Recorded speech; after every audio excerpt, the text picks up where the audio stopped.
Bonjour à tous les amis, c'est Matitech et on se retrouve aujourd'hui pour une nouvelle vidéo Windows Server. D'ailleurs, cette vidéo démarre une nouvelle série concernant Windows Server 2022. Donc dans cette série, nous allons voir ensemble comment installer, configurer et utiliser un serveur Windows 2022.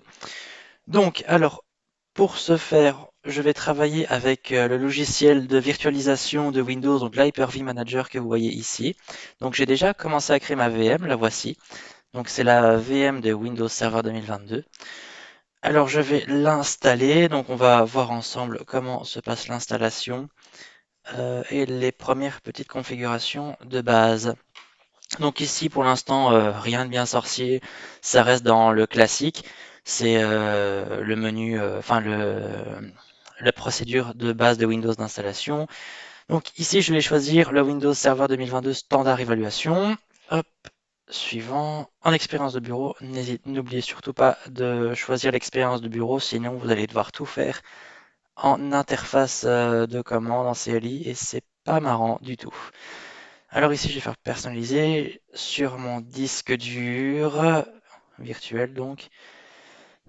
Alors, installer. Donc là, ici, Windows va installer le système d'exploitation de base.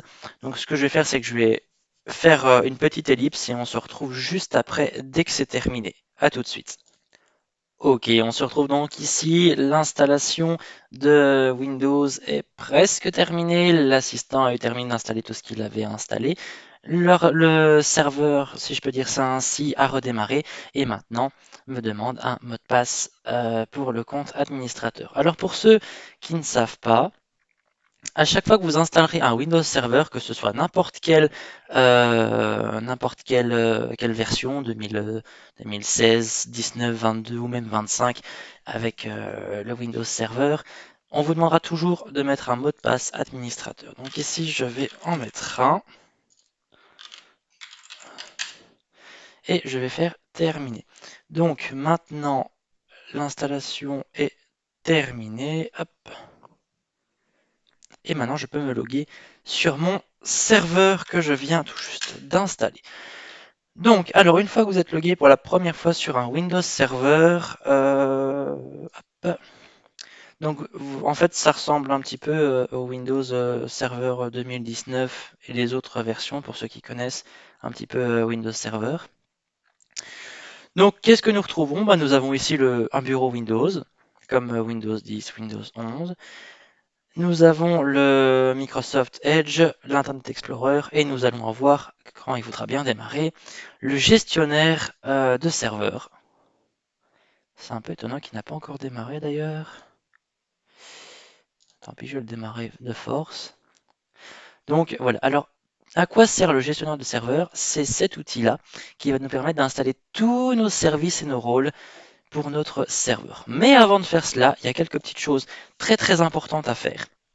C'est donner un nom à l'ordinateur, enfin au serveur, lui donner une IP fixe et ça peut un peu facultatif, mais moi j'aime bien le faire, c'est activer le serveur Windows.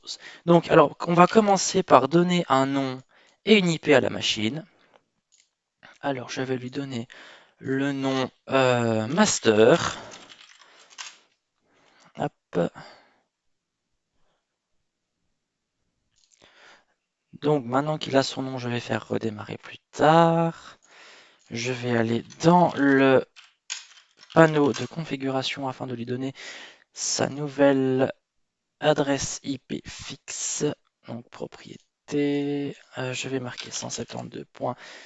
Je regarde la configuration de mon réseau ici. 172.20.100.120. Ne mettez pas forcément la même chose que moi, ça dépend de votre configuration réseau. Généralement, pour un réseau de particuliers, je vais dire, ce sera souvent 192.168.0 ou 1, et puis ce que vous voulez. En général, c'est comme ça pour les configurations particuliers de base. Donc, la masque de sous-réseau, je vais la laisser par défaut. La passerelle, c'est pas du tout ça du tout. C'est 172.20.96.1. Et le DNS, on va mettre 20.96. .1. Donc ça, c'est ma configuration réseau de base, enfin de base, ma configuration réseau chez moi actuelle. Donc je fais OK, OK, et il va prendre une adresse, s'il veut bien, voilà. Donc maintenant, on lui a donné une IP fixe et un nom à lui que je vais dire. Donc je vais maintenant pouvoir le redémarrer. Et on se reprend juste après le redémarrage du serveur. À tout de suite. Voilà, le serveur a redémarré. Je peux maintenant m'y connecter avec mon mot de passe administrateur que j'ai défini lors de l'installation. Alors maintenant, qu'est-ce qu'on se rend compte? On se rend compte que le gestionnaire de serveur démarre tout seul, ce qui est une très bonne chose. Maintenant, on peut voir ici que la version de Windows Server actuelle que j'ai, c'est la version d'essai, qui est valide pour 180 jours. Moi, j'ai pas envie de la garder, je vais l'activer définitivement et je vais vous montrer comment est-ce que je fais moi pour activer la licence. Alors pour activer Windows, il ne suffit pas d'aller dans les paramètres Windows et euh, de faire activer, ça ne marchera pas comme ça. Il y a une petite commande PowerShell à taper, donc je vais démarrer PowerShell en tant qu'administrateur et je vais taper la commande ici, donc DISM/online, cette édition, donc l'édition ici serveur standard, une clé de produit, donc ce n'est pas une clé de produit que j'ai acheté, c'est une clé de produit qu'on trouve assez facilement en allant sur internet et en acceptant le ELA, je fais rentrer pour valider ma commande. Et s'il veut bien, voilà, il va commencer à donc désinstaller entre guillemets la licence actuelle. Voilà, et mettre la nouvelle que je viens de lui donner. Donc il me demande si je veux redémarrer, je vais faire oui. Tout à l'heure j'ai coupé la vidéo parce que je pensais que ça allait prendre du temps, mais comme c'est une VM, ça va très très vite. Hop. Enfin, je trouve que ça va relativement vite. Hop, il démarre, je vais le laisser faire. Je mets en plein écran, en full screen. Voilà, je peux maintenant, par contre j'ai un bug d'affichage, me loguer. Je vais y arriver. Hop, requête. Voilà. Alors maintenant que j'ai mis ma commande PowerShell et redémarré mon Windows Server, on peut voir que si je vais dans les paramètres, il va me dire que Windows n'est pas activé. Alors maintenant, je vais activer la licence Windows que je viens de lui donner. Alors pour ce faire, je vais retourner dans le PowerShell en tant qu'administrateur. Hop, et je vais taper la commande ici, IRM, le get activated win, IEX. Je fais entrer, je sais pas pourquoi, par contre, il a un peu du mal à valider les commandes. Voilà.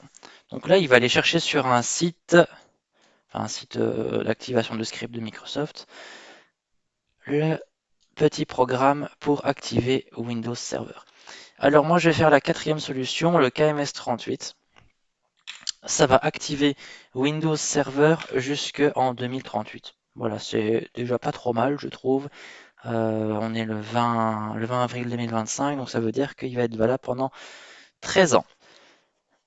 Alors, donc là, il est en train de procéder. Si tout va bien, j'aurai un beau petit message vert qui me dit Successful.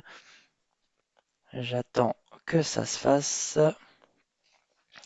Hop, voilà, ici on a déjà un Successful, c'est déjà bien. Alors, Activating, et voilà, jusque le 19 janvier 2038. Alors, exit, je peux fermer ceci, et maintenant, si j'écris la commande dans l'invite de commande slmgr/xpr, donc pour avoir la commande, pour voir la date d'expiration de la licence, on peut voir que l'activation en volume expira le 19 janvier 2038 à 5h14 du matin et 01 secondes. Voilà. Donc voilà, maintenant Windows Server est installé. On lui a mis un nom de serveur, donc le master, hein, et une IP fixe. Une option aussi que j'active, je vais dire presque à chaque fois en fait, à chaque fois, donc c'est pas juste presque, c'est à chaque fois que j'installe un serveur, j'active cette option d'office, c'est le bureau à distance. Hop, voilà. Alors, pour ceux qui ne savent pas à quoi sert le bureau à distance, ça permet de se connecter depuis la petite console ici. Donc, si je tape le nom du serveur ou son IP, voilà, je pourrais m'y connecter à distance. C'est très pratique dans les entreprises ou même parfois dans certaines configurations chez les particuliers. Ça permet de se connecter à distance à une machine, que ce soit un ordinateur sous une licence Windows professionnelle ou sur un serveur. Voilà, ceci clôture la première vidéo d'introduction à Windows Server. On se retrouve pour une prochaine vidéo où on fera l'installation d'un service. Donc, j'en dis pas plus pour l'instant. La suite dans le prochain épisode. Si la vidéo vous a plu, n'hésitez pas à me mettre un petit like et à me faire part de votre avis dans les commentaires. On se retrouve très bientôt. À bientôt tout le monde, c'était Matitech.